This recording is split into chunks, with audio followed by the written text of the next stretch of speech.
Bom dia, boa tarde, boa noite, boa madrugada, galera, beleza? Tudo bom com vocês? Eu vou estar gravando um vídeo referente a curiosidades do planeta Geonosis e do povo que habita lá. De fundo, estará tendo três batalhas diferentes, né? A primeira eu estou com o exército droid separatista e as duas últimas com o exército clone da República. Mas então vamos lá. Eu fiz um roteirinho aqui, mas eu baseei isso nos meus conhecimentos e para dar uma geralzona mesmo, eu peguei no Wiki do Star Wars. Vamos lá. Geonosis. O nome do planeta é Geonosis.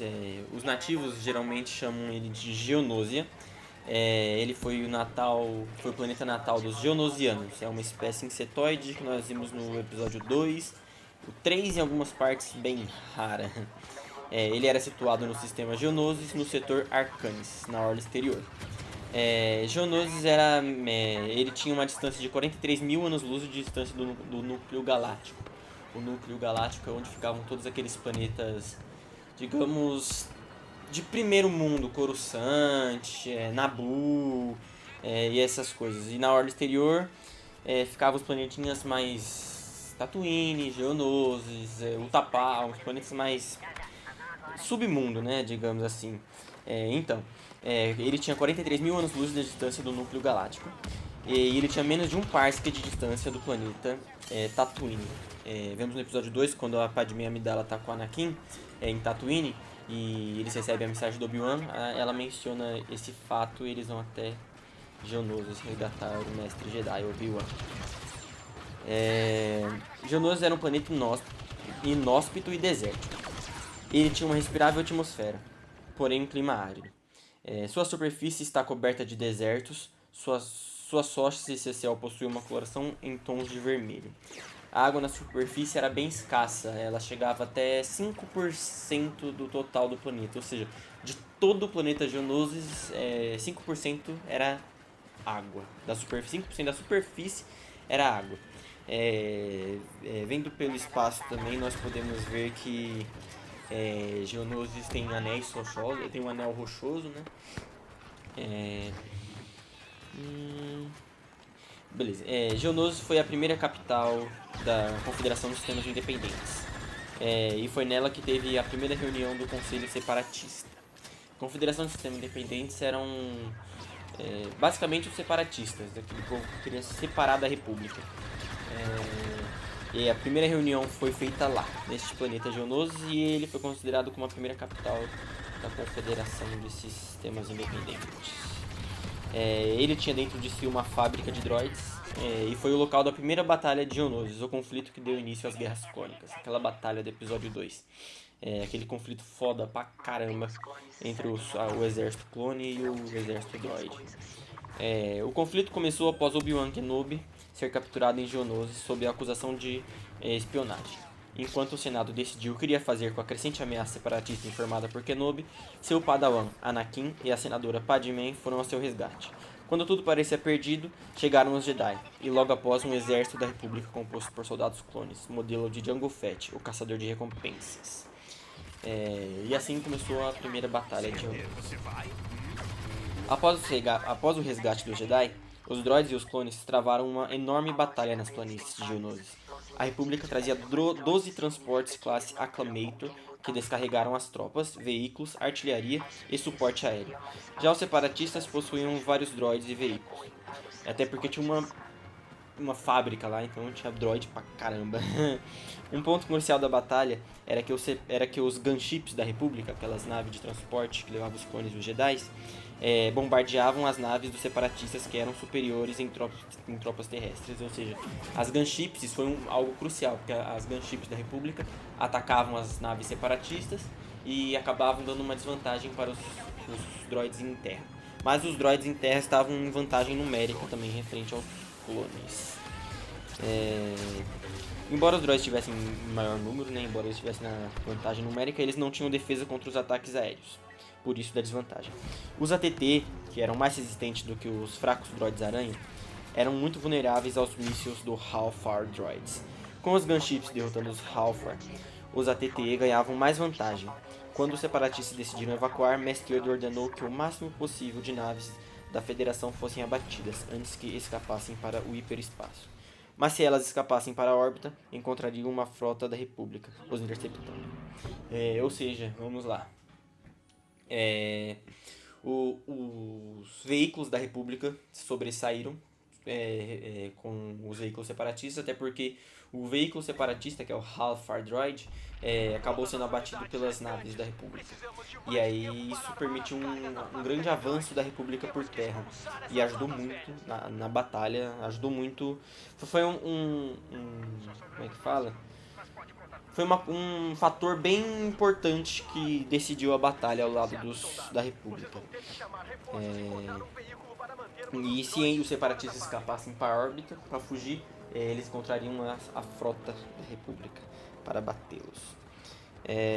Com o controle da batalha na superfície, a República estava com o controle da superfície, vários esquadrões vasculharam as cidades e torres à procura dos líderes separatistas para acabar com a guerra antes que ela começasse. Um dos esquadrões que se destacou foi o Esquadrão Delta, que eliminou o tenente geonosiano Sun Fac antes que ele escapasse em seu caça particular. Também desativou uma das fábricas subterrâneas e uma nave da Federação, na qual conseguiram coordenadas de fuga da frota separatista.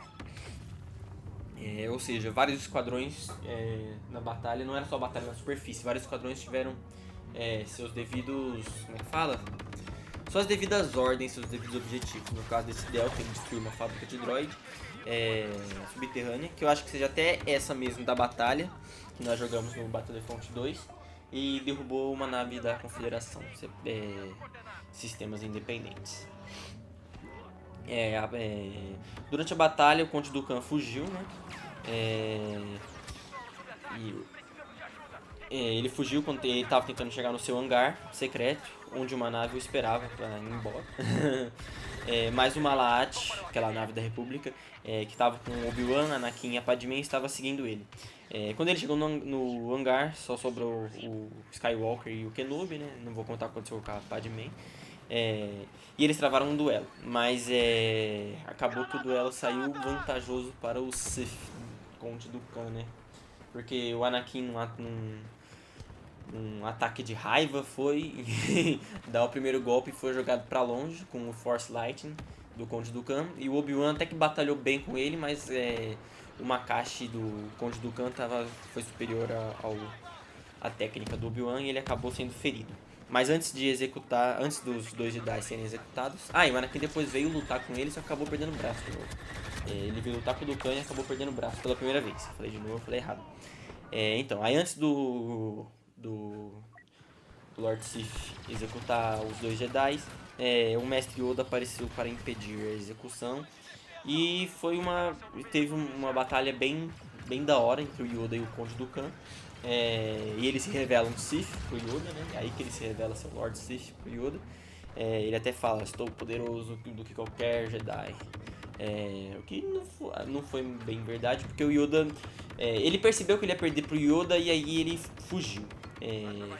Ele tentou derrubar como é que é?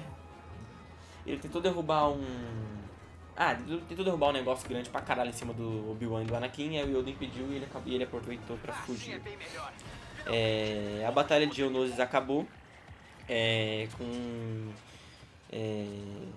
acabou sendo o início de um conflito que duraria 3 anos e acabaria com a paz na galáxia, né? Porque a batalha de Geonosis, como eu já disse, foi o estopim das guerras clônicas, o estopim para a guerra da República contra os separatistas. Agora eu vou falar um pouco sobre um personagem muito importante para Geonosis, que é Pugol, o Menor. Ele foi um arquiduque geonosiano, ele foi um líder do povo geonosiano também, durante as guerras clônicas.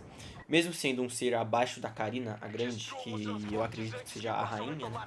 Ele era abaixo dela, mas ele estava com o controle, ele mesmo estando abaixo dela, ele estava com o controle da colmeia, e como ele supervisava a produção de droids de batalha, ele se tornou uma figura muito poderosa e muito respeitada dentro da Confederação de Sistemas Independentes.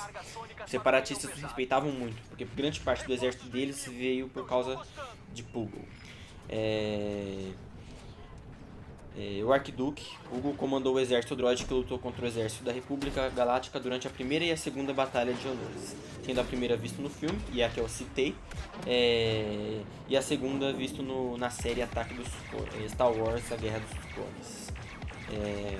Após a derrota separatista na segunda batalha, o Puggle foi capturado pela República e trazido em custódia. Ele foi encarcerado por 2 anos em Coruscant, que é a capital da República. Depois ele foi recrutado pelo grupo de armas especiais para dar assistência na construção da superestação de batalha que os Geonosis projetaram. Ele, porém, posteriormente fugiu para o espaço da Confederação de Sistemas Independentes. Durante os últimos estágios das Guerras Clônicas, após a morte do Conde Dooku, o Darth Sidious ordenou que todos os líderes separatistas fossem para o Tapal. E aí, com a invasão da Legião Clônica 212 com Obi-Wan ao Tapal, eles fugiram para Mustafar. E lá, Puggle menor encontrou o seu fim nas mãos de Darth Vader, o ex-Jedi conhecido como Anakin Skywalker. Um bônus de curiosidade aqui, que eu achei bem interessante, é que muito antes de tudo isso acontecer, antes da Velha República, antes de tudo, um cometa colidiu com uma lua de Geonosis. Inclusive ele tem 18, o Geonosis tem 18 luas, se não me engano. Tinha 19. aí um meteoro colidiu e os destroços da colisão formaram um anel que fica em volta dele. É isso. E também tem um negócio muito legal que apareceu até em Rebels, na série Star Wars Rebels, que eu gostaria de citar também. É uma puta curiosidade. Depois do fim das guerras, né, depois do fim das guerras clônicas, já com o Império meio que sendo o governo principal,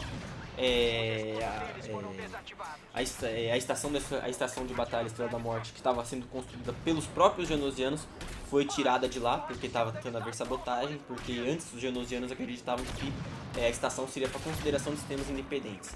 Aí depois surgiu o Império, acabou, os separatistas foram eliminados, e aí os Geonosianos meio que foram escravizados para continuar pelo Império, né, para continuar construindo.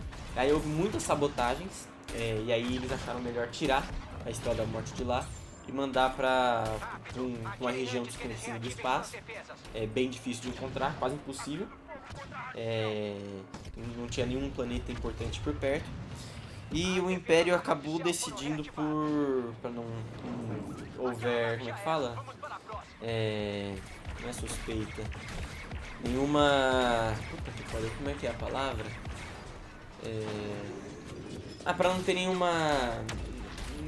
conhecimento além do Imperial referente à Estrela da Morte, eles acabaram optando por...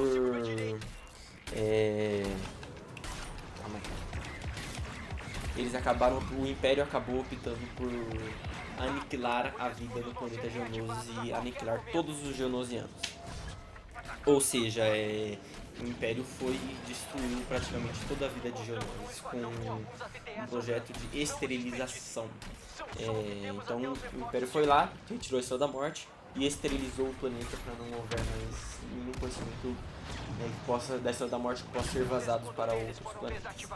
Porém, sobreviveu um Geonosiano com um ovo de rainha, inclusive esse que a gente vê em Rebels. Porém, como o ovo foi danificado, a rainha nasceu estéril. Ou seja, ela não pôde produzir mais Geonosianos. E um tempo depois da explosão da primeira Estrela da Morte, Vader voltou para Geonosis, viu que estava tudo destruído, né? Claro, ele já sabia o porquê estava destruído, e encontrou essa rainha. Só que em vez de ovos geonosianos, ela se juntou com uma antiga fábrica de droids e começou a produzir droids de batalha como se fossem os filhos dela, sabe? O instinto de mães, entre aspas, dela, de rainha, de querer produzir, criar alguma coisa, fez ela se unir com uma fábrica de droids, como se fosse um casulo dela, sabe? E criar droids de batalha, mas droids de batalha totalmente bugados, sabe? Tipo droids B1 com asas, essas coisas. E aí Vader destruiu a rainha, se eu não me engano, e pegou a fábrica pra ele. E aí ele criou vários droids de batalha classe Commander, aqueles droids foda pra caralho, e usou, isso é uma curiosidade também, ele usou esses droids pra inúmeras batalhas. Uma delas tem até uma HQ, a Batalha de Shotrun, alguma coisa assim. Tem uma cena muito interessante que o exército inimigo, o exército rebelde do planeta, né? Ainda não tem rebelião, não tem aliança rebelde, se eu não me engano, tá cercando a nave do Vader, que tá caída, junto com os Stormtroopers. E aí o Vader fala para ativar a arma secreta deles, e aí um droid vai lá e ativa vários droids que eram usados pelos separatistas, só que não são B1, viu, gente? São droids classe Commander, aqueles fodão. E aí eles vão e começam a atirar nos rebeldes. E aí dá uma vantagem pro Império. E também se eu não me engano, o Vader usou esses droids para tentar derrotar o Palpatine, o Darth Sidious, né? O Imperador Palpatine. Até porque o Sith sempre, o aprendiz sempre tenta derrotar o mestre. Não sei porque o Vader não conseguiu derrotar o Palpatine, porque no Legends a armadura dele é feita para ser mais fraco ao Force Lightning do Palpatine. E não sei também mais porquê, mas houve tentativas que o Vader tentou tomar o poder do Palpatine, se vingar, entre aspas, né? E essa foi uma delas, com os droids que ele produziu. Mas então é isso, Geonosis foi um planeta que serviu de grande força para a Confederação de Sistemas Independentes. Acabou sendo ele, o planeta e o seu povo, os Geonosianos, acabaram sendo só um peão para o Darth Sidious concluir seus planos. E depois acabou que o planeta foi esterilizado e toda a vida do planeta foi morta. E assim foi o fim da raça e do planeta Geonosis. Espero que vocês tenham gostado do vídeo. Deem like, compartilhe, comenta. Dá uma força, galera. Tô começando o canal agora. Se vocês puderem dar uma ajuda aí, eu agradeceria bastante. É isso, até mais. Tchau, tchau. Tenham um ótimo